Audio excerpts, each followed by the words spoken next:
জীবনে অনেক সংগ্রাম করেই বড় হতে হয়। কঠিন অধ্যাবসায় এবং পরিশ্রম করলে জীবনের লক্ষ্যে পৌঁছানো যায়।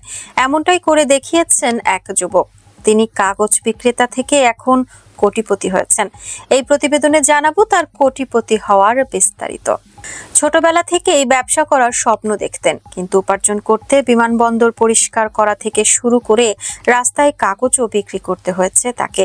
৩৩ বছর বয়সী এই যুবক ভারতের উত্তরপ্রদেশের সাহারানপুর এলাকার বাসিন্দা।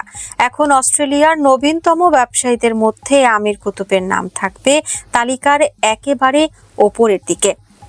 তবে তার স্বপ্ন পূরণের রাস্তা একেবারেই সুগম ছিল না। আলিগড় মুসলিম ইউনিভার্সিটি থেকে মেকানিক্যাল ইঞ্জিনিয়ারিং নিয়ে স্নাতক স্তরের পড়াশোনা শেষ করে তিনি উচ্চশিক্ষার জন্য প্রস্তুতি নিচ্ছিলেন। অস্ট্রেলিয়ার নামকরা বিশ্ববিদ্যালয় থেকে MBA করবেন বলে 2012 সালে তিনি অস্ট্রেলিয়া পাড়ি দেন।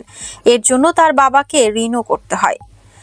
জিলং এর ডিকলিং ইউনিভার্সিটি থেকে ইনফরমেশন ম্যানেজমেন্ট নিয়েই MBA শুরু করেন আমির। একই সঙ্গে নিজের স্টার্টআপ সংস্থার জন্য টাকা জমা করবেন বলেও ঠিক করেন, কিন্তু তার কাছে টাকা ছিল না। বাবার কাছেও আর্থিক সাহায্য চাওয়ার মতো পরিস্থিতি ছিল না আমিরের। ছেলেকে MBA করাতে 5 লাখ রুপি খরচ হয়েছিল তার। কোনো উপায় না দেখে বিদেশে নিজেই উপার্জনের রাস্তা খোঁজা শুরু করলেন আমির।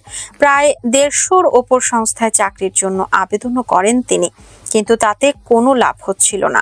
বেশি দিন অপেক্ষা না করে তিনি জিলং বিমানবন্দরের পরিচ্ছন্নতা কর্মীর কাজে যোগ দেন।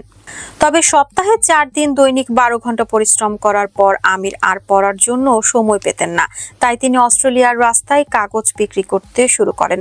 রাত 3টা থেকে সকাল 8টা পর্যন্ত কাগজ বিক্রি করে তিনি সারাদিন ধরে পড়াশোনা করতেন। পাশাপাশি বিভিন্ন সংস্থায় আবেদনও করেছিলেন আমির। অবশেষে একটি তথ্য প্রযুক্তি সংস্থায় শিক্ষানবিশ হিসেবে যোগ দেন তিনি। এরপর অপারেশন ম্যানেজার পদে একটি সংস্থায় যোগ দেন আমির। তার বেতন ছিল মাসে $5,000, কিন্তু আমিরের ভাগ্য ছিল সুপ্রসন্ন। টালমাটাল সংস্থা ছেড়ে চলে যান অন্যতম কর্তা। এই সময় আমিরকে কিছু সময়ের জন্য ওই সংস্থার জেনারেল ম্যানেজার পদের দায়িত্বভার দেয়া হয়। এই সুযোগ কিছুতেই হাতছাড়া করতে চাননি আমির। এই পদের স্থায়িত্ব বজায় রাখার জন্য তিনি আরো পরিশ্রম করা শুরু করেন। পরিশ্রমের ফলও পেলেন আমির। 25 বছর বয়সেই আমির সেই সংস্থার নবীনতম GM হিসেবে উদাহরণ তৈরি করেন। 2014 সালে তিনি একটি ডিজিটাল সংস্থা তৈরি করেন। এছাড়াও তিনি 4টে স্টার্টআপ সংস্থার সহ প্রতিষ্ঠাতা। মহামারী চলাকালীন আমির একটি সংস্থা চালু করেছিলেন। এই ওয়েবসাইটের মাধ্যমে যে কেউ তার প্রতিবেশীকে নিজের পরিচয় গোপন রেখে সাহায্য করতে পারতেন। বর্তমানে পেশাদার এবং ছাত্রছাত্রীদের সাফল্যের চূড়ায় পৌঁছে দিতে সাহায্য করেন আমির। তার সংস্থার মোট সম্পদের পরিমাণ $10 লাখ।